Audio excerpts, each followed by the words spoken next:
This is the IBJ Podcast for the week of August the 30th, 2021, brought to you by Resultant, formerly KSM Consulting. I'm your host, Mason King. Welcome back to the podcast, everybody.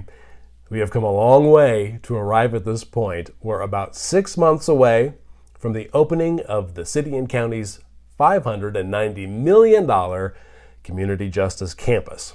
It's been at least 6 years in the planning between two mayoral administrations. The project first was earmarked for the former site of the GM stamping plant on the northwest side of downtown. Now it's actually nearing completion in the Twin Aire neighborhood east of downtown.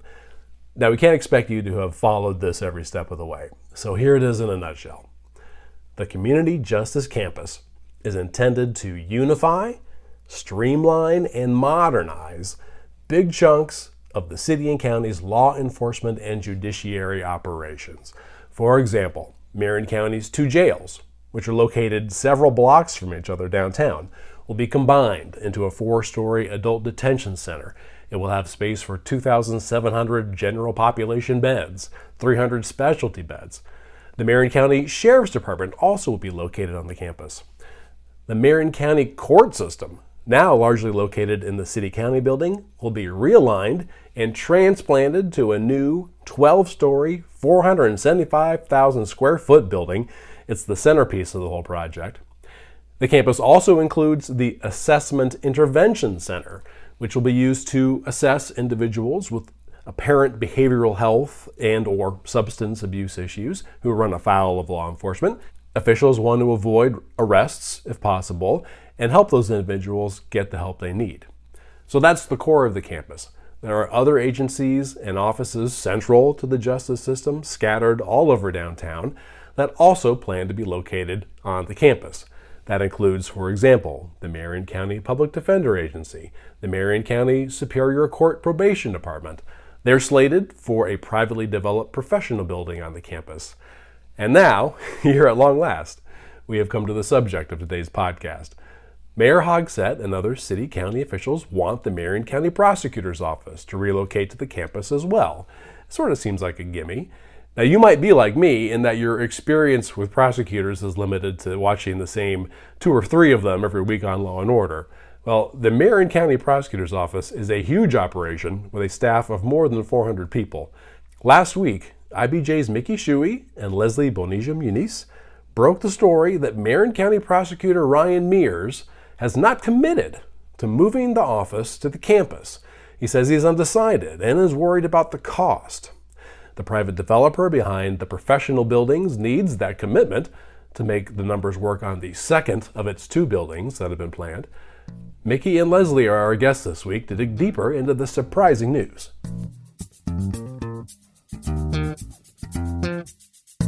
I'm pleased to welcome back to the podcast Mickey Shuey, who covers real estate and hospitality. Thank you, Mickey. Thanks for having me. And making her debut on the IBJ podcast is the great Leslie Bonilla Muñiz, who covers city government, poverty, and urban affairs for IBJ. Thank you for making time.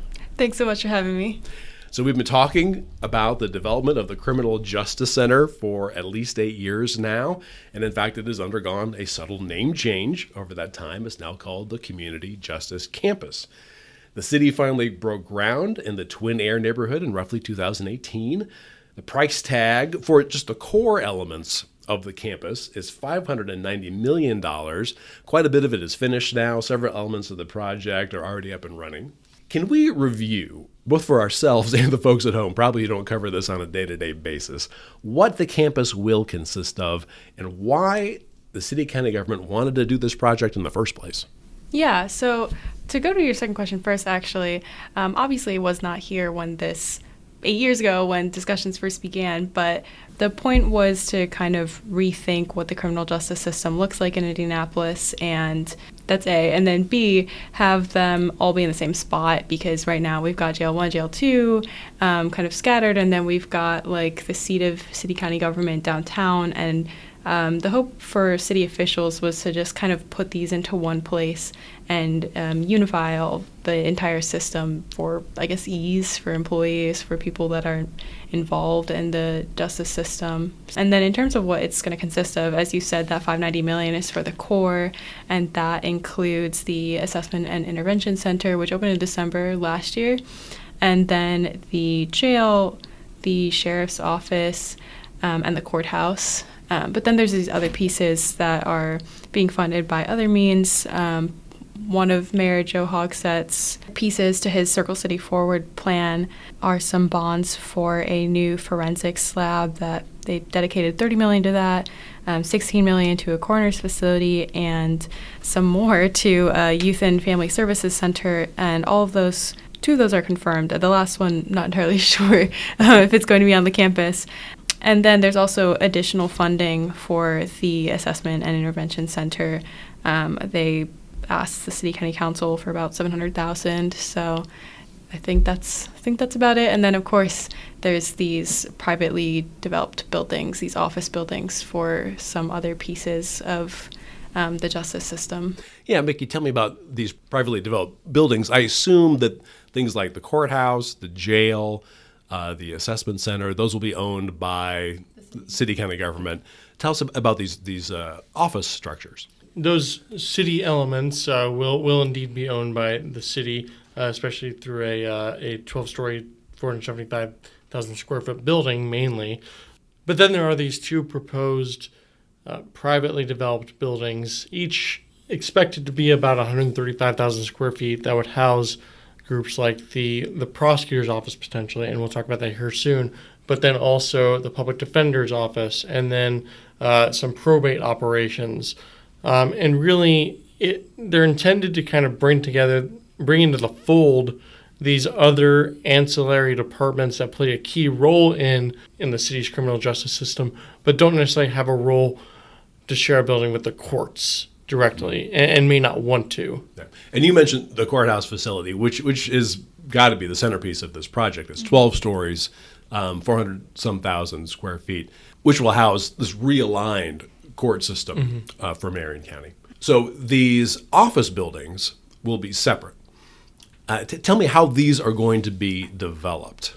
So they're being developed in phases, as is the rest of the campus, and they're being developed mainly through Browning Investments, local firm Browning Investments, but then they've also partnered with Davis and Associates on these developments as well, and they're calling this development Equitas, which is the Latin word for equity, or the Latin word from which equity is derived. And that's really, in the city's mind, what this campus is all about, creating equity in criminal justice matters. So this privately developed project is really going to be done as Browning sees fit, in that they've already signed a lease with the public defender's office and probate offices to move to this first building. What we don't know is what's going to happen with the second building, because, as we'll discuss, prosecutor is a little bit on the fence right now as to whether they want to move into that second building, which they would be the main anchor for. Yeah, so that was one of my questions. How does the prosecutor's office fit in here?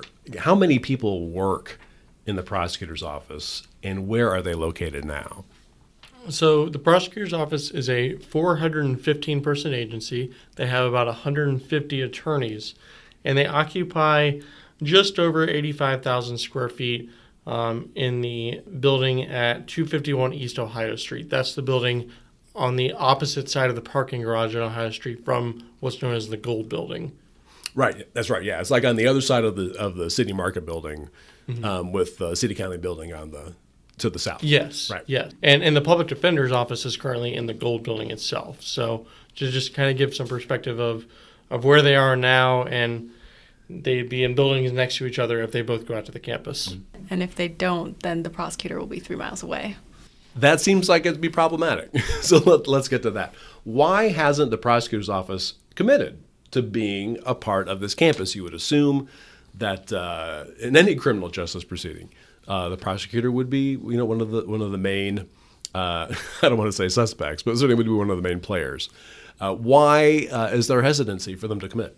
So Prosecutor Ryan Mears, who has been in his post since 2019 after Terry Curry stepped down from the post, he's told us that he's really worried about the cost of this to his office and to taxpayers.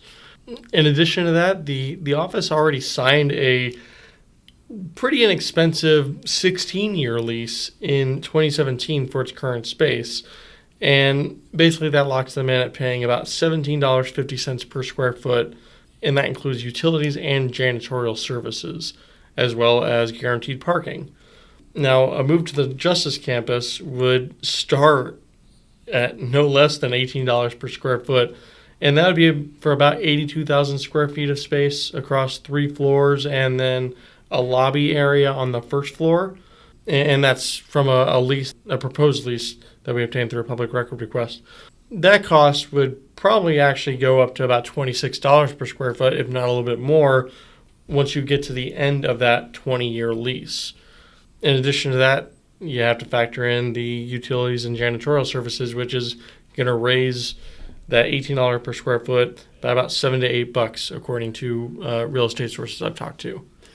And lastly, Mears really has cited parking as a concern for his staff because his office pays for parking for all his employees, but the proposed lease is only setting aside 25 guaranteed parking spaces in this new garage that they're proposing. So there's a lot of questions about the form of the lease and what exactly the prosecutor's office would get out of it based on the last lease, proposed lease that was provided the prosecutor's office last year.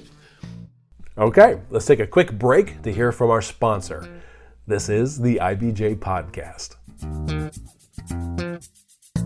The right data and technology solution can transform your business. KSM Consulting is now Resultant and still passionate about solving problems no one else can. Still collaborating with our clients to find the best answer, not the easy answer. Visit Resultant.com to see what's possible for your organization. All right, we're back with this week's edition of the IBJ Podcast. We're talking with reporters Mickey Shuey and Leslie Bonilla Muñiz about whether the Marion County Prosecutor's Office will relocate to the new Community Justice Campus. So the first question that I had when I heard about this is why does the prosecutor's office have autonomy in this situation? How is it that it can decide whether or not it wants to be a part of this? Can't the mayor just say, you guys are going here because you're a part of the team? So they have autonomy because the prosecutor's office, while it has its budget approved by the city, the prosecutor is an elected official by the county. So he essentially has autonomy over his own office operations. Now, and it's not like the prosecutor didn't know that it would be asked to move to a criminal justice campus at some point in the relatively near future. So this goes back to the Terry Curry administration, but why did it sign a 16-year lease extension in 2017? That sort of indicates that they were hesitant even back then. Really, they'd hit a point where they either had to re-up with their current office space or find a new place to go. And they really liked their space at that time. I mean, they still do, especially given that it's right downtown and very close to the city-county building. But they ended up signing this long lease just because that's where negotiations led, and because while there was this talk of a larger campus and something was in the works for that, they didn't know when exactly they would actually end up out there. I mean, they will have to negotiate an exit from their current space if they ultimately go to the CJC. It's not really clear what that looks like or how much they'll have to pay to get out of that lease. So we've gotten this far down the road. The main part of the campus, correct me if I'm wrong, is supposed to open at the end of this year. Is that right? Yeah, so they're doing the moving throughout the end of this year, and the city officials have recently said into Q1 of next year. So the courts will be over there by Q1 next year. The jails will be open by Q1 next year. Yes. Okay, so we are far down this road. It just seems odd that the prosecutor got this far without making a commitment. Has there been something going on behind the scenes? Well, one thing I'll say is that those privately developed buildings have a later timeline than the bulk of the campus. So really, the prosecutor's office has kind of had on and off conversations with the mayor's office and his representatives on this. Really, they haven't talked much in the past couple months just because budget season is taking over for the city. And as any insider in the city will tell you, that takes a lot of time for everybody.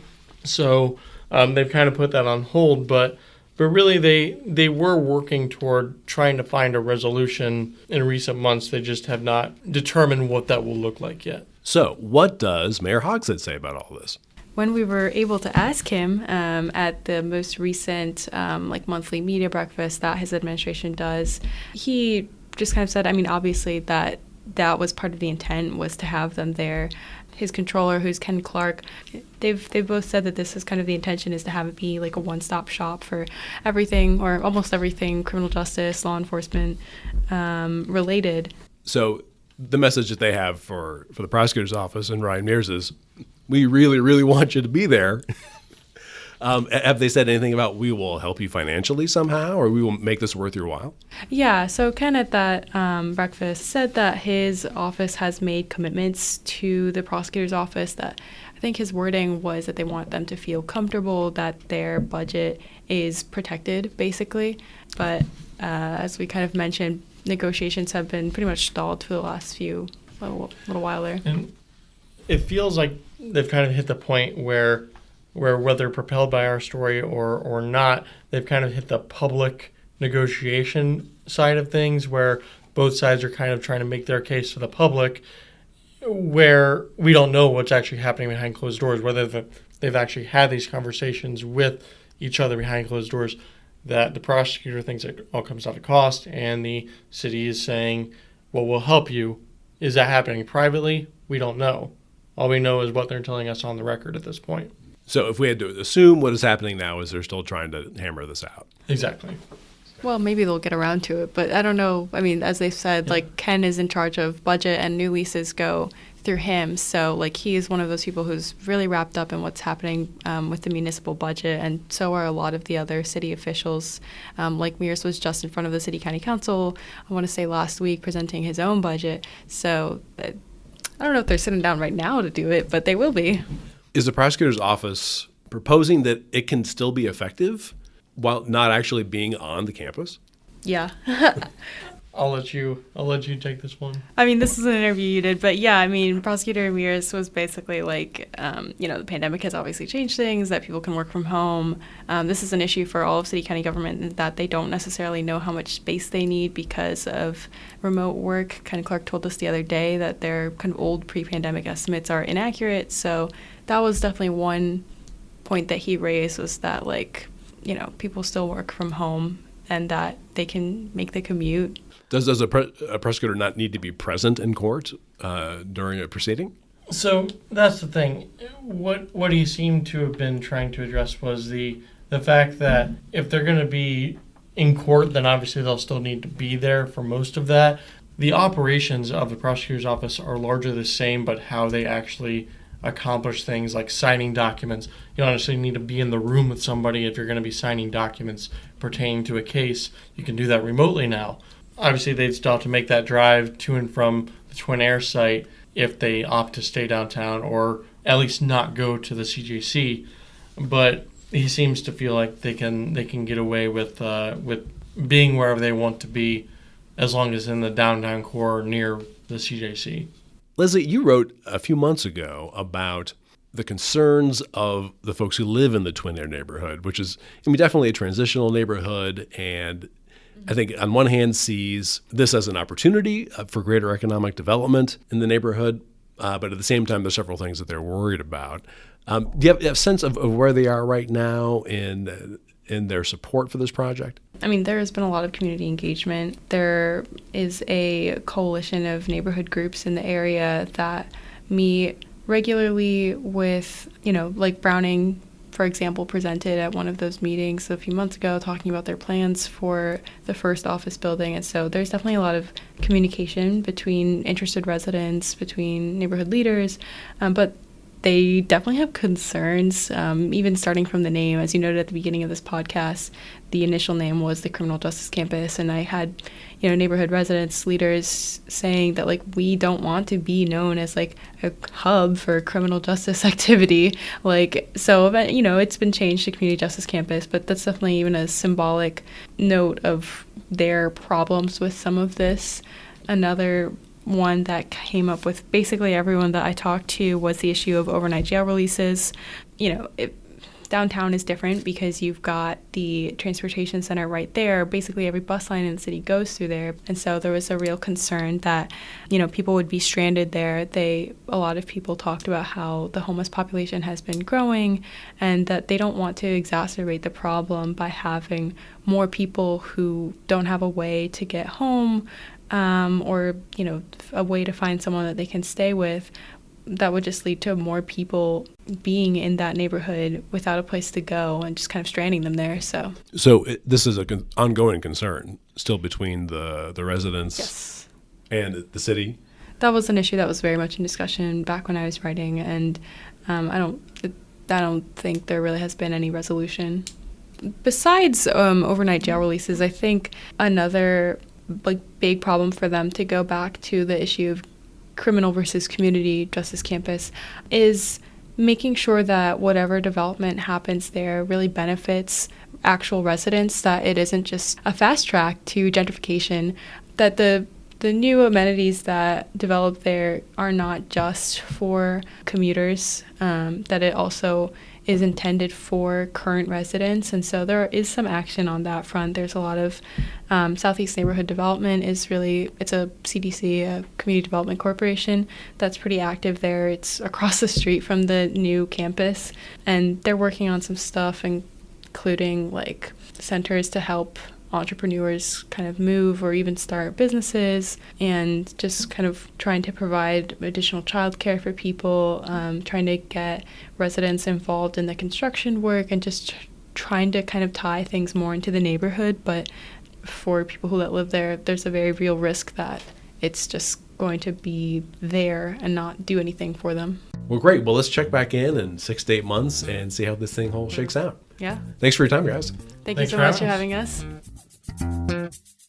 My thanks again to Mickey and Leslie. Keep watching IBJ.com for more of their reporting as the Community Justice Campus continues to take shape. And before you get on with the rest of your week, there are a few strong stories in the latest issue of IBJ I want to bring to your attention. Number 1, local arts organizations and event promoters are desperate to keep COVID-19 from ruining another season. IBJ's Susan Orr reports that they're using strategies such as vaccination requirements, mask mandates, and capacity restrictions to preserve their ability to hold in-person events. Also in this week's paper, John Russell charts the rise and fall of Windstream Technologies Incorporated, a green energy darling that failed to repay millions of dollars in federally guaranteed loans. And Emily Ketterer explores how the lack of childcare providers is putting stress on parents hoping to return to work in person. Again, you can read all these stories in the latest print edition of IBJ or online at IBJ.com. I will say it is quite a bit easier to access all of the latest local news about business and politics, and all of IBJ's data on Central Indiana's business, community, and economy if you're a subscriber. It works out to about $2 per week for actionable information you're not going to find anywhere else. Just go to IBJ.com and click on the subscribe button. Hey, thanks again for making time this week for the IBJ Podcast, which is edited by Leslie Weidenbetter. I'm Mason King. Hang in there, everybody. We'll be back again next week.